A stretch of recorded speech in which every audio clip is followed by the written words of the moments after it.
Hope everyone had a safe and enjoyable weekend. This morning's topic is going to be secure parking.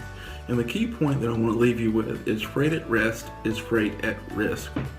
Now what I mean by that is when we're parked, whether it's for 30 minutes or for our 10-hour break or whatever the reason, we incur several things. Number one, the most common, is damages. And even more specifically than that, phantom damage. Phantom damage is when we return to the vehicle and we know that damage exists, but we don't know who or what is responsible.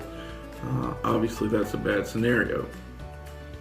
But we're also at risk for theft and vandalism while we're parked and at rest. So, what are some proactive things that we can do in order to minimize this risk? Well, number one, we need to be aggressive in our pre-planning, meaning we need to utilize tools such as Trucker Path that easily identify options for stops along any given route that we want to take.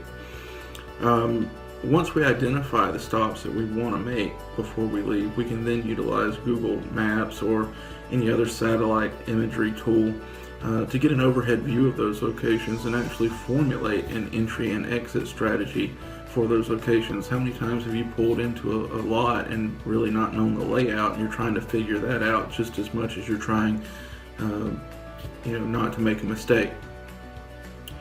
As we enter the lot, once we put our plan together and get an idea for the layout, once we actually are there, we need to be on heightened alert for pedestrians, for identifying fixed objects, and also for other vehicles that are maneuvering in and out of the parking lot. Now, in choosing a parking spot, I highly encourage you to park in the middle of a row, away from the ends, and away from other vehicles if at all possible.